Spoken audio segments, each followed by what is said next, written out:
Bom, então já entendemos um pouquinho, né, quem são os compostos fenólicos, quais são as principais classes, subclasses, né, que compõem essa classe de bioativos. E agora a gente vai falar um pouquinho de como extrair e isolar esses componentes de uma planta. Porque vejam, é muito importante a gente conseguir extrair de forma adequada e também conseguir isolar, ou seja, tirar lá de dentro da planta aquele componente, aquele composto químico que vai ser o responsável pela atividade da planta. E para isso existem alguns steps, alguns passos que a gente deve seguir para poder isolar de uma forma eficiente os componentes que têm realmente uma atividade biológica no organismo. Tá? Eu costumo trabalhar muito com a prática de extração e isolamento bioguiado. Então a gente vai tentar entender um pouquinho melhor isso. Mas eu gostaria só de caracterizar talvez o termo bioguiado para vocês, né, antes da gente iniciar. Bioguiado quer dizer que durante toda a etapa de extração e isolamento a gente vai monitorar alguma atividade biológica. Que atividade biológica? Aí vai depender do que vocês estão querendo, da atividade que vocês estão querendo descobrir daquela planta, né? Pode ser, por exemplo, uma atividade antimicrobiana, uma atividade antioxidante, a gente pode utilizar cultura de células para verificar uma atividade antitumoral, diversos ensaios farmacológicos. Especificamente na minha linha de pesquisa eu trabalho com atividade antioxidante. Então, durante todas as etapas de extração, purificação e isolamento de compostos ativos, eu monitoro a atividade antioxidante. Bem, no início, então, a gente precisa escolher a planta que vai ser trabalhada, realizar uma correta identificação da planta, de preferência, né, o estudo realizado por um botânico. Devemos colher esse material de forma adequada, secar esse material para que ele tenha uma durabilidade maior, né, durante o estudo. E a partir daí a gente pode começar a pensar em produzir extratos, né? Esses extratos, na sequência eu já vou mostrar algumas formas que a gente pode utilizar para produzir esses extratos, mas nesse momento eu só gostaria de citar que é importante a gente avaliar a atividade já biológica que esse extrato bruto, vamos chamar assim, né? Ele pode conter. Na sequência, a partir desse extrato bruto, nós podemos purificar, produzir frações purificadas a partir de técnicas cromatográficas, a fim de se obter frações mais concentradas dos componentes bioativos. Para a obtenção dessas frações, na verdade, existem diferentes formas, eu vou apresentar algumas para vocês, mas eu gostaria que vocês soubessem que não estão limitadas apenas a essas que eu vou apresentar. E eu gostaria também de reforçar que, após a obtenção dessas frações, é muito importante que a gente possa testá-las novamente quanto à atividade biológica que a gente está acompanhando, porque a gente vai seguir no estudo somente com aquelas frações que realmente tiverem alguma atividade biológica. Na sequência, eu posso obter substâncias puras, usualmente por meio de ferramentas cromatográficas, e essas substâncias puras, ou seja, os compostos que foram isolados daquela planta, devem ser testados novamente quanto à atividade biológica para que a gente possa comprovar, né, que aqueles componentes são os responsáveis pela atividade da planta. E é importante ressaltar também que esses ensaios podem garantir se a atividade que determinada substância apresenta, né, se ela consegue manter essa atividade mesmo sozinha, ou se a atividade que a gente vinha acompanhando nas frações obtidas era resultado de um possível sinergismo entre diferentes compostos que estão presentes, que também é uma possibilidade. E por último, claro, a gente tem que fazer a etapa da identificação, né? Identificar quem são essas substâncias, eu vou falar um pouquinho mais sobre isso ainda nessa palestra, e os testes toxicológicos, ou seja, testes que possam garantir a segurança no consumo daquelas substâncias isoladas, né? Ou dosagem adequada, dosagem máxima de determinada substância para que ela não cause nenhum mal ao organismo. Bem, falando um pouquinho sobre os métodos de extração, para a gente obter o extrato bruto, aquele primeiro extrato, né, que a gente vai analisar, existem diferentes formas de se obter esse extrato. Eu acabei escolhendo duas formas, até em função do tempo que a gente tem, duas formas bem distintas, tá, que vão produzir extratos muito distintos em composição química. O primeiro é a técnica que utiliza o Saltzlet. Nessa técnica, a gente vai ter o material, né, que está sendo estudado, por exemplo, folhas, que serão colocadas dentro de um cartucho, levado até, esse cartucho com as folhas vai ser levado até o equipamento, até o aparato de Soxhlet. A gente vai colocar um solvente aqui em contato, um solvente que será aquecido melhor, né? Durante a volatilização, durante o aquecimento, esse solvente ele é volatilizado, ele encontra esse condensador aqui, onde vai ter uma passagem constante de água, né, para resfriar, e ele é condensado, cai sobre as folhas e carrega com ele, então, aqueles componentes químicos capazes, né, que são extraídos pelo solvente que eu estou utilizando. Então, vejam que nesse caso é muito importante a escolha do solvente, né, porque eu vou conseguir extrair componentes que tenham uma certa afinidade com o solvente que eu estiver empregando. Usualmente, nessa técnica de Soxhlet, são utilizados solventes mais voláteis, né, com menor polaridade. Temos também um procedimento que é muito utilizado quando se estudam plantas, né, que seria o método de maceração a frio. Nesse procedimento, eu acabei trazendo todo um detalhamento aqui um pouco maior em função de um estudo que a gente fez recente com as folhas de moringa oleífera para ilustrar as diferentes etapas que compõem, então, esse procedimento de maceração a frio. Nesse caso, nós temos uma quantidade, né, da amostra da planta em estudo, que vai ser colocada, por exemplo, no Erlenmeyer, em contato também com um solvente extrator. No nosso caso, nós utilizamos uma mistura de etanol e água, ou seja, uma mistura de solventes polares. Por quê? O nosso objetivo era extrair compostos fenólicos, né? Se vocês lembram, compostos fenólicos, eles são caracterizados pela presença de grupamentos hidroxila, né? Os grupamentos hidroxila, eles acabam fornecendo uma certa polaridade às moléculas, aos compostos fenólicos. Então, quando a gente vai trabalhar com a extração de compostos fenólicos, usualmente dá-se preferência por solventes mais polares. Bem, essa mistura, então, ela vai ficar sob agitação numa mesa agitadora, temperatura ambiente, por um determinado período, né, 24 horas, por exemplo. No nosso caso, uma agitação de 85 RPM por 24 horas. Na sequência, esse extrato ele é filtrado. O que resta aqui no papel filtro, ele é novamente extraído com mais um volume da mesma mistura extratora. Esse procedimento ele pode ser repetido por 3 vezes, pelo menos, ou mais vezes, né? A gente precisa garantir que a gente vai conseguir extrair todos os componentes fenólicos ou componentes de interesse, né? Utilizando essa mistura extratora. Bem, no final, os filtrados todos são unidos e a gente tem, então, o extrato bruto. Nesse caso, nós tínhamos o extrato de moringa oleífera.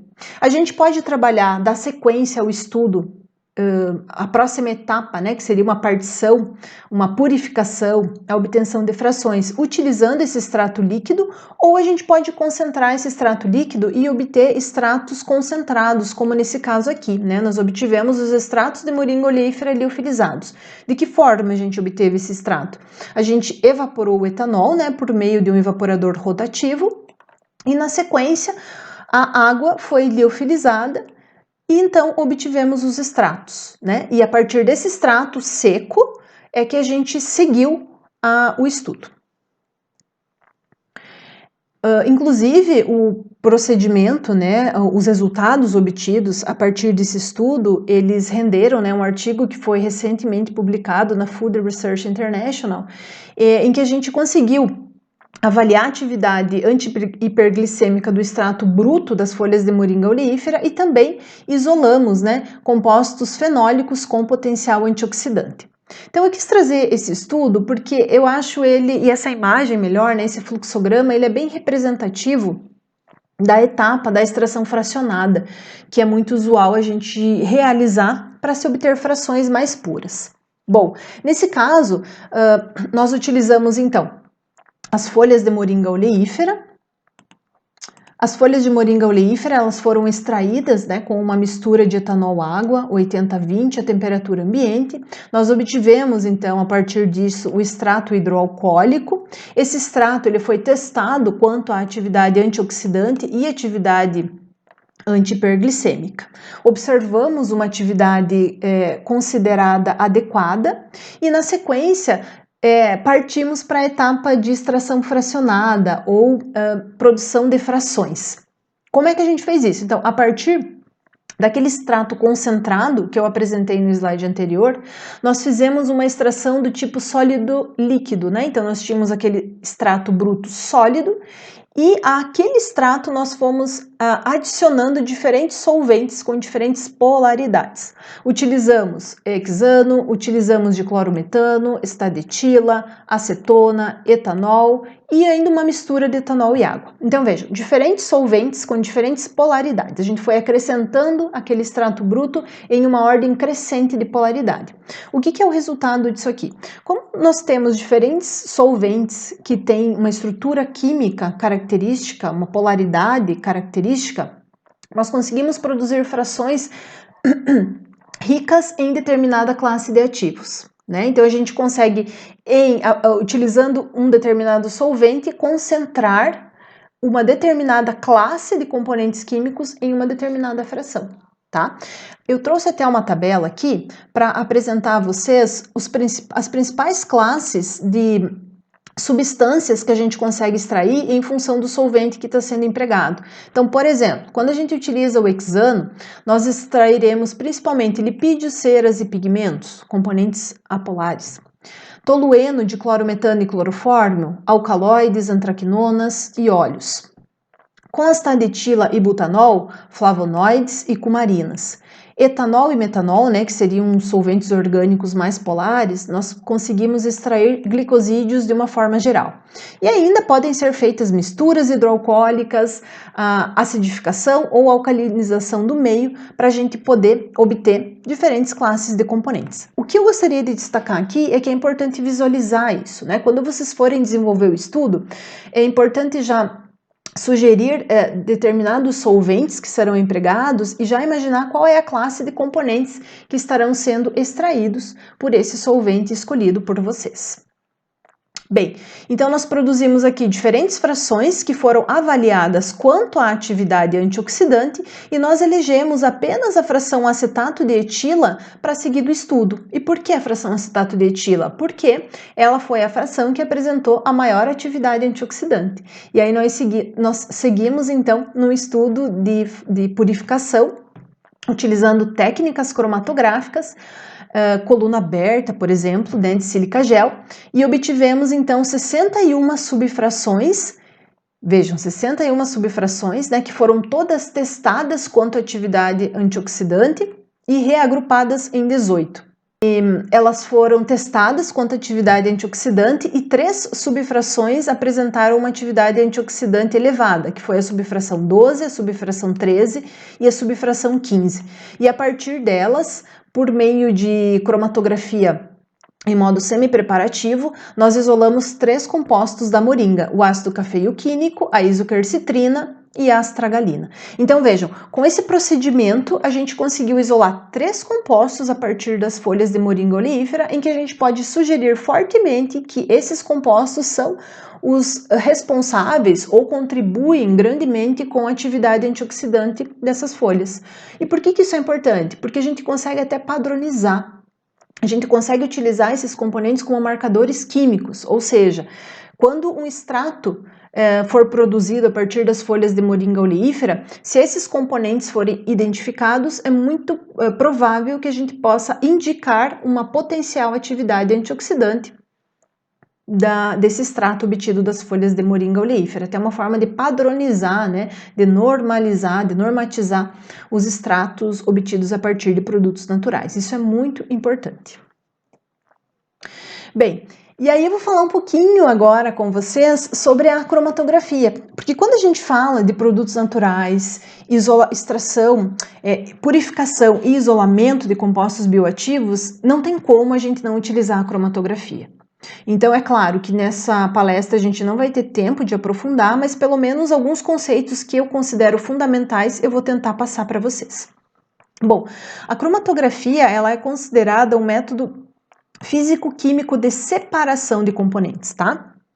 Então, utilizando a cromatografia, a gente consegue separar compostos. Vejam, era isso que a gente estava fazendo até agora, né? A partir de um extrato bruto, a gente utilizou algumas técnicas cromatográficas para separar componentes. Então, quando vocês quiserem essa ação, separar compostos de uma mistura complexa, vocês devem utilizar a cromatografia. E basicamente, a separação ela ocorre porque na cromatografia nós temos duas fases que são immiscíveis. Eu vou falar um pouco mais de cromatografia líquida, porque quando a gente trabalha com produtos naturais, principalmente esses extratos mais polares, a gente vai utilizar muito a técnica de cromatografia líquida. Nessa técnica, nós temos duas fases que são immiscíveis, uma fase estacionária e uma fase móvel, né? A fase estacionária, ela pode ser, na verdade, essas duas fases, elas têm contato íntimo, uma se locomove através da outra. Assim, a fase que se move denomina-se fase móvel e a que não se locomove denomina-se fase estacionária, né? Então, é um exemplo clássico da técnica de cromatografia. A mistura complexa, ou seja, a mistura que a gente tem de componentes, ela é colocada em contato com essas duas fases, fase móvel e fase estacionária, e dependendo da interação que ocorrer entre os componentes presentes nessa mistura, fase móvel e fase estacionária, nós teremos a separação dos compostos. Trago inclusive para vocês um exemplo de uma técnica cromatográfica muito simples. Inclusive foi a técnica que deu origem à cromatografia, foi a técnica desenvolvida pelo botânico Michael Tsuei em 1906.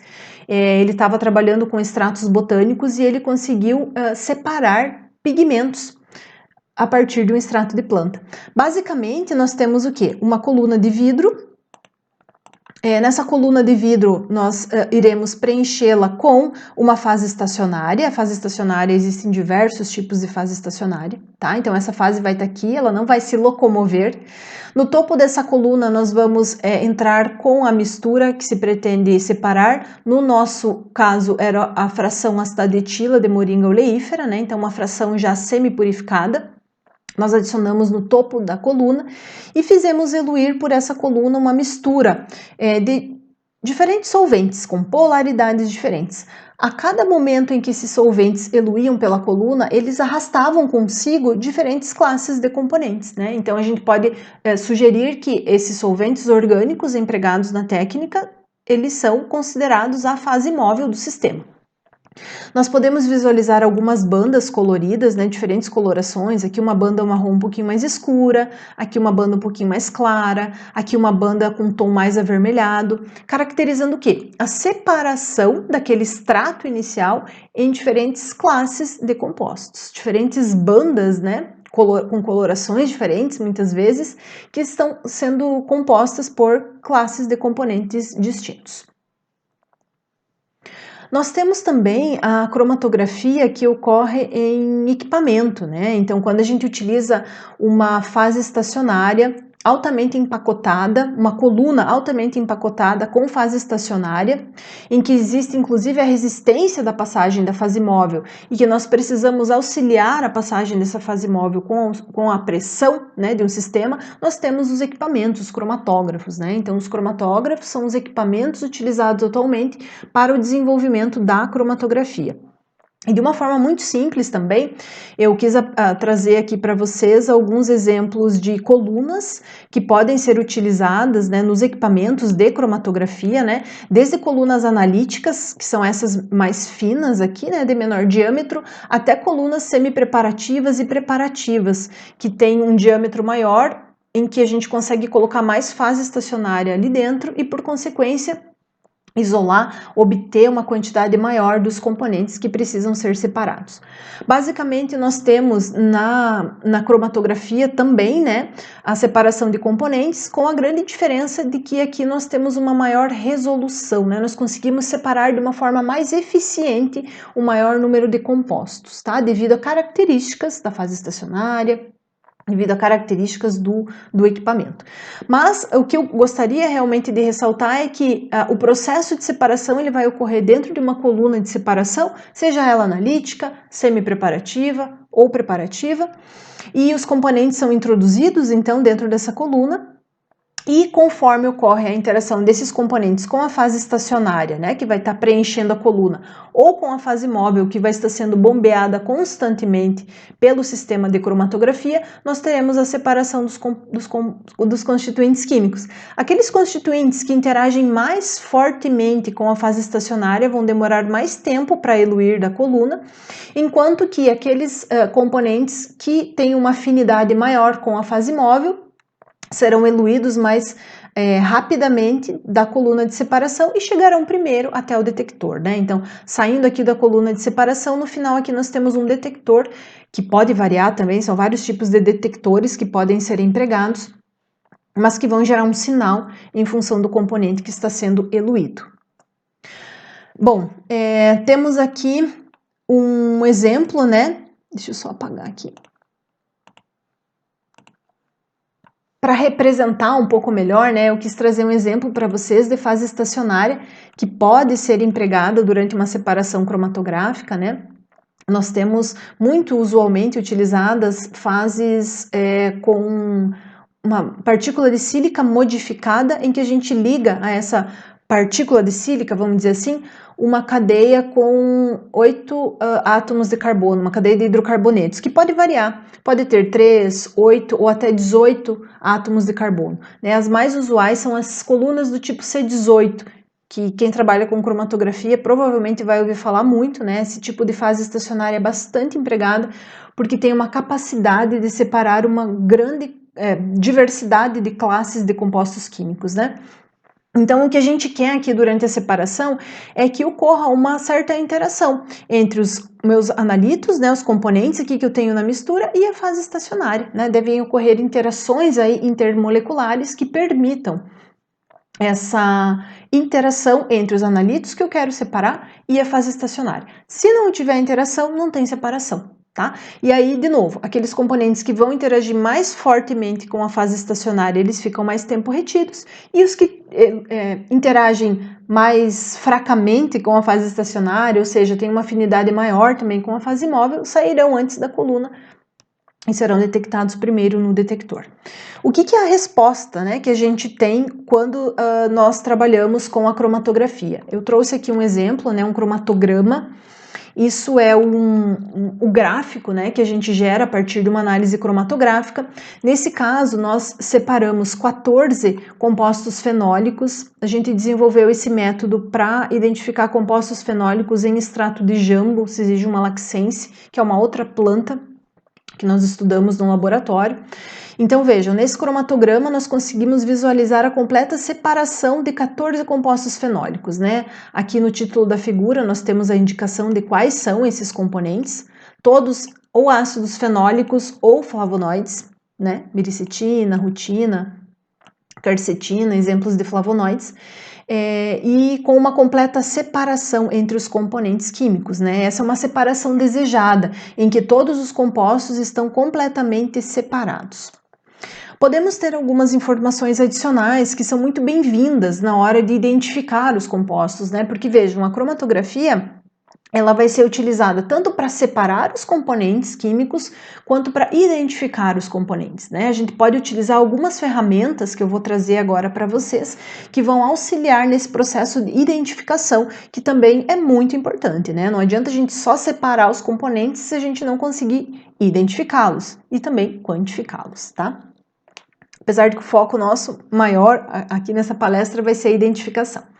Bem, nessa tabela eu trouxe as informações, as mesmas informações, ou melhor, os mesmos componentes, né, que foram separados e que a gente consegue visualizar aqui no cromatograma, eles estão descritos aqui nessa tabela, tá? Os 14 componentes com algumas informações adicionais, como por exemplo, o tempo de retenção, ou seja, qual o tempo em minutos, né? Qual é o tempo em minutos que cada componente leva para sair da coluna e chegar até o detector, né? Então eu tenho esse tempo de retenção aqui descrito. Tenho também uma informação que é muito importante na hora de identificar os compostos fenólicos, que é trabalhar com o perfil de absorção no ultravioleta, tá? Nessas outras colunas aqui, nós temos algumas informações bastante úteis para o trabalho de quantificação. O que eu gostaria de destacar nesse momento para vocês é o seguinte: quando a gente vai fazer a identificação de compostos fenólicos, vocês podem já começar o trabalho de identificação olhando para dois parâmetros. O primeiro parâmetro seria a ordem de eluição dos compostos, ou seja, qual é a ordem em que cada composto fenólico vai eluir de dentro da coluna de separação. É possível que o tempo de retenção varie, né? Por exemplo, o ácido gálico, né, nesse ensaio, ele eluiu com um tempo de 4,3 minutos. É possível que no ensaio seguinte, esse tempo de retenção varie um pouquinho, por exemplo, 4 minutos, 5 minutos, dependendo do equipamento que está sendo utilizado, né? Características individuais do laboratório. No entanto, a ordem de eluição, ou seja, ácido gálico saindo em primeiro, catequina em segundo, ácido vanílico em terceiro e assim sucessivamente, isso não vai mudar. Por quê? Desde que se utilize a mesma fase estacionária, né? Faço um parênteses aqui. Por quê? Como a interação que vai reger a separação, a gente já pode imaginar na estrutura química que esses componentes têm e como é que vai ser a interação desses componentes com a fase estacionária. Né? Então, se eu estiver utilizando sempre a mesma fase estacionária, né? Ou seja, uma fase estacionária de mesma composição, por exemplo, uma fase estacionária do tipo C18, a ordem de eluição desses componentes vai ser sempre a mesma. Né? Então, a gente sabendo isso já é um indicativo que pode nos auxiliar no trabalho de identificação. A segunda informação bastante empregada para identificar compostos fenólicos é o perfil de absorção na região do ultravioleta. Por quê? Os compostos fenólicos, usualmente, absorvem radiação na região ultravioleta em função da sua estrutura química, né? Presença de insaturações, elétrons não ligantes. E a gente consegue sugerir qual é o tipo de classe de compostos fenólicos presentes em função dessa absorção, que acaba sendo característica. Então, por exemplo, né? Se a gente olhar para essa molécula que está representada aqui, né, aqui no slide, nós temos um flavonoide, né? Então essa é a molécula aqui, é um flavonoide, e ligado a esse flavonoide aqui, né, uma molécula de açúcar. Vejam, esse é o perfil de absorção. A gente consegue enxergar dois lambdas de máxima absorção, um lambda em 261 nanômetros e um lambda em 352 nanômetros, tá?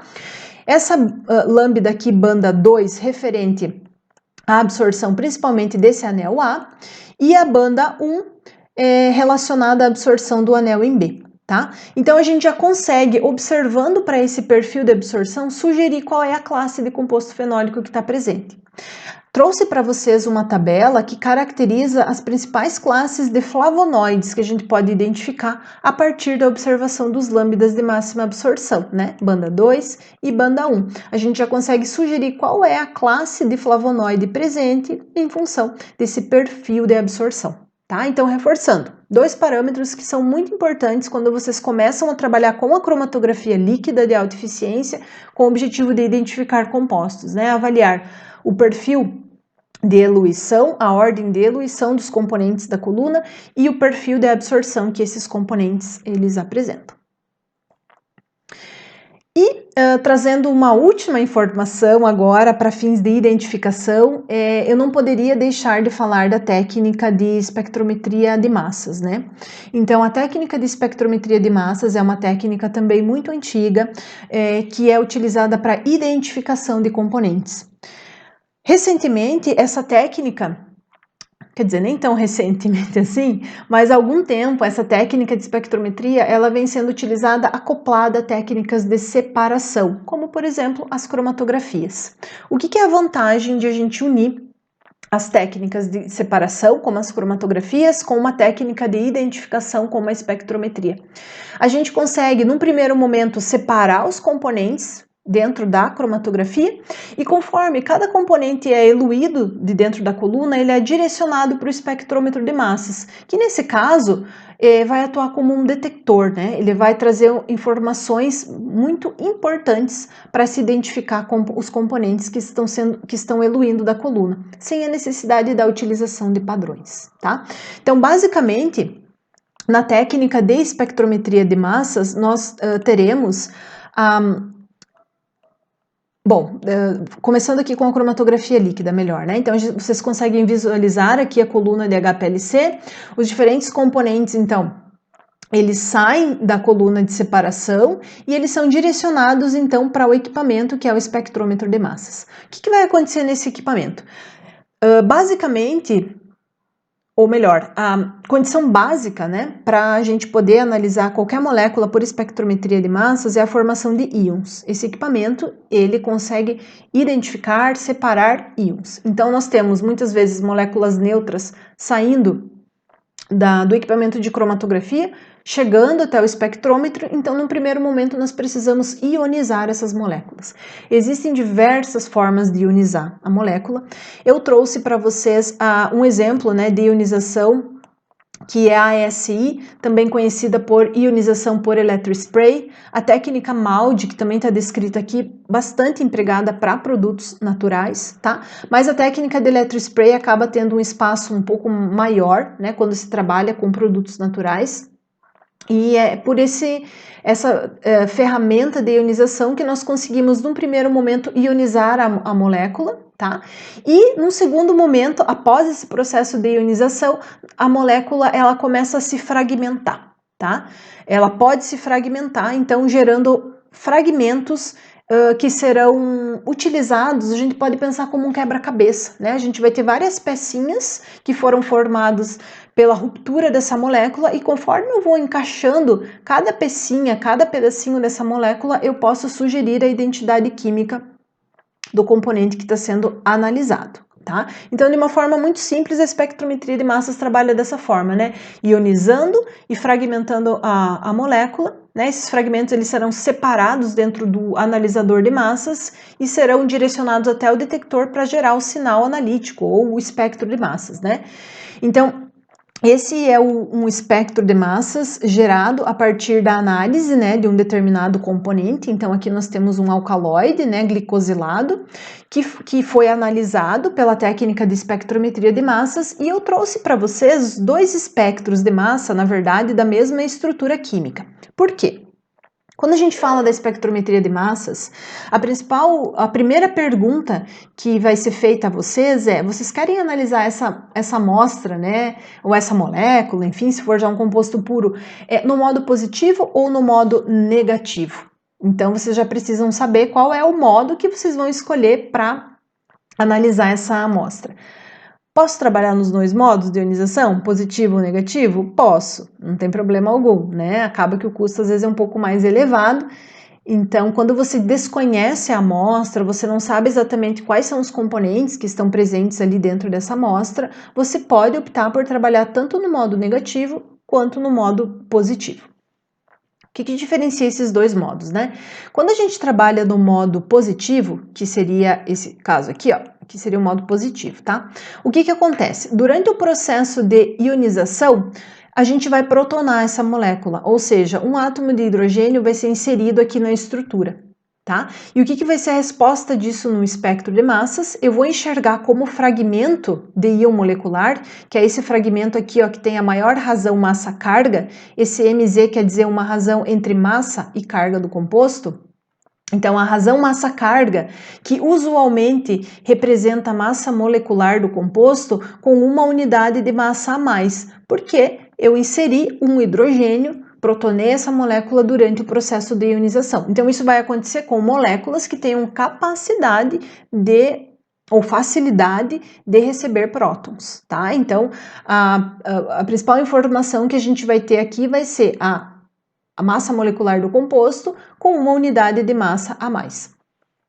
Quando nós trabalhamos no modo negativo, né, o inverso vai ocorrer. Eu vou ionizar essa amostra, no entanto, eu vou utilizar esse modo aqui para quando a molécula ela tem capacidade ou facilidade em perder prótons, né? Nesse caso aqui, a gente consegue observar, né, a perda de um átomo de hidrogênio, e a resposta, o resultado disso vai ser que no espectro de massas, eu vou enxergar esse fragmento de íon molecular com uma razão massa-carga com uma unidade de massa a menos do que a massa molecular do composto, né? Porque ele perdeu um hidrogênio. Então, vejam, nesse caso aqui a massa molecular é 284, né? Porque ele ganhou um hidrogênio, e nesse caso a massa molecular ela está representada como 282 porque teve a perda de um hidrogênio. Então, a gente precisa de preferência, né, entender e saber qual o melhor modo de ionizar a amostra, se positivo ou negativo, até para poder imaginar qual é o tipo de resposta que a gente vai obter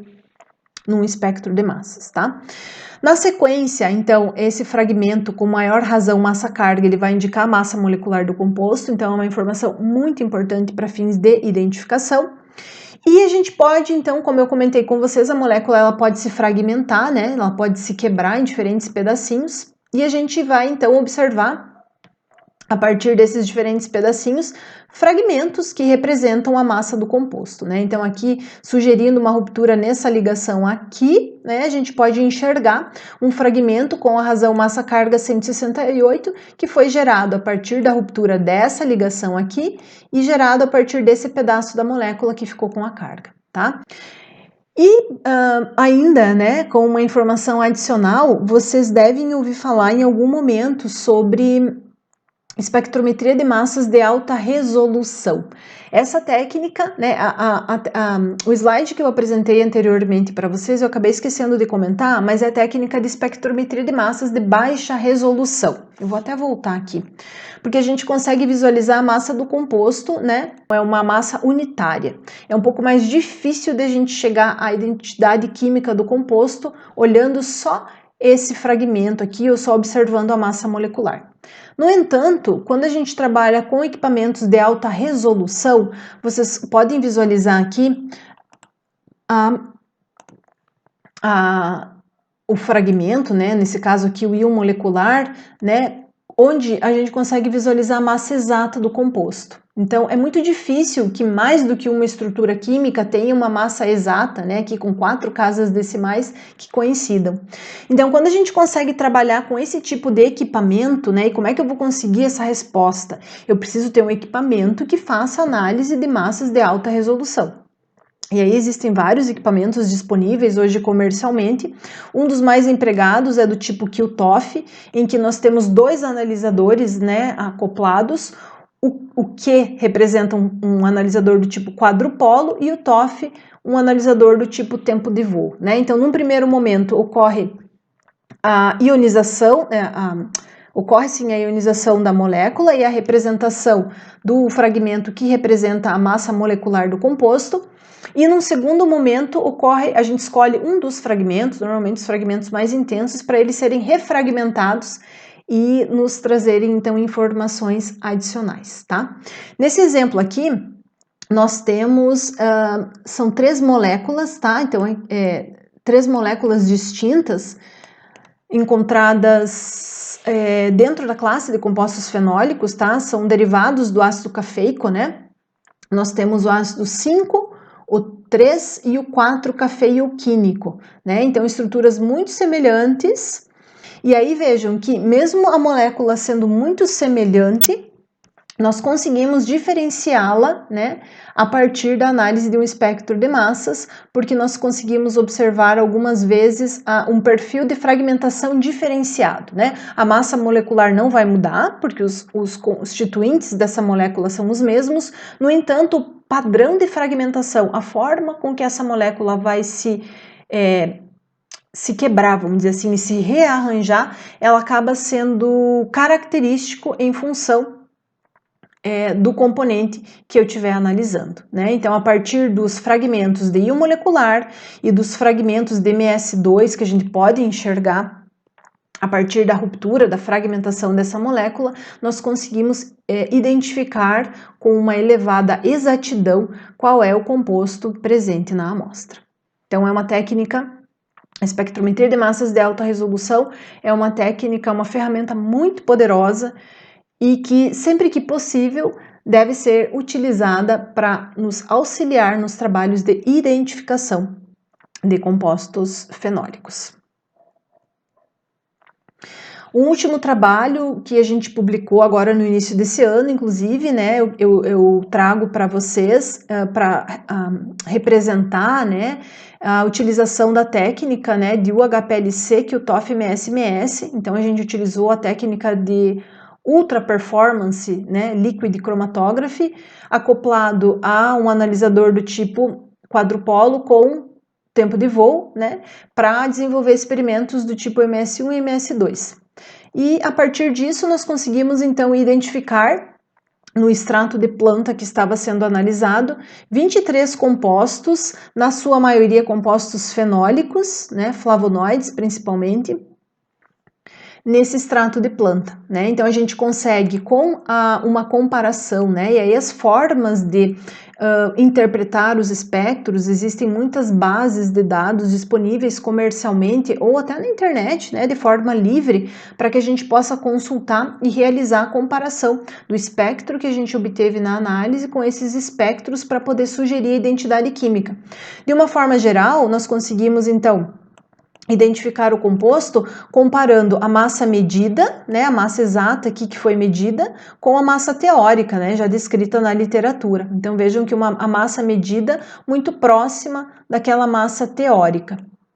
Nós costumamos, inclusive, calcular o erro da medida para justamente garantir, né, que a identificação ela está sendo realizada com segurança, né? Usualmente, até um erro de até 10 ppm pode ser considerado como adequado para esse trabalho de identificação. Então, nós comparamos a massa medida do íon molecular e também podemos comparar alguns fragmentos, né? Ou seja, aqueles pedacinhos da molécula após a sua ruptura, comparar com a literatura para poder chegar à identidade química do composto. Então, usualmente nós apresentamos os dados dessa forma para garantir a identificação de forma correta dos componentes que estão sendo analisados. Bom, e é basicamente isso, né? Eu gostaria de trazer um pouquinho para vocês sobre essa classe de compostos fenólicos, né? Essa classe de metabólitos secundários tão importante, presentes em plantas, que tem uma ampla faixa, assim, de atividades biológicas, principalmente atividade antioxidante, e que pode e deve ser amplamente explorada para que a gente possa isolar componentes que possam ser possíveis compostos, né, que serão utilizados como na indústria farmacêutica, na indústria de alimentos, na indústria química, na indústria cosmética, né, devido a essa ampla variedade de atividades biológicas. No entanto, para que a gente possa sugerir também essas aplicações, nós precisamos executar um trabalho correto de extração, isolamento, purificação e identificação desses componentes químicos, né? Então eu espero que nessa palestra breve eu tenha conseguido passar para vocês um pouquinho desse universo de compostos fenólicos, que de alguma forma eu possa estimulá-los a quem já trabalha nessa linha, né, seguir pesquisando esses componentes, e para quem tem interesse também em começar a trabalhar, a pesquisar nesse universo, que o campo é muito vasto, tem muita coisa a ser pesquisada e descoberta, e eu fico à disposição. Um abraço e obrigada pela atenção.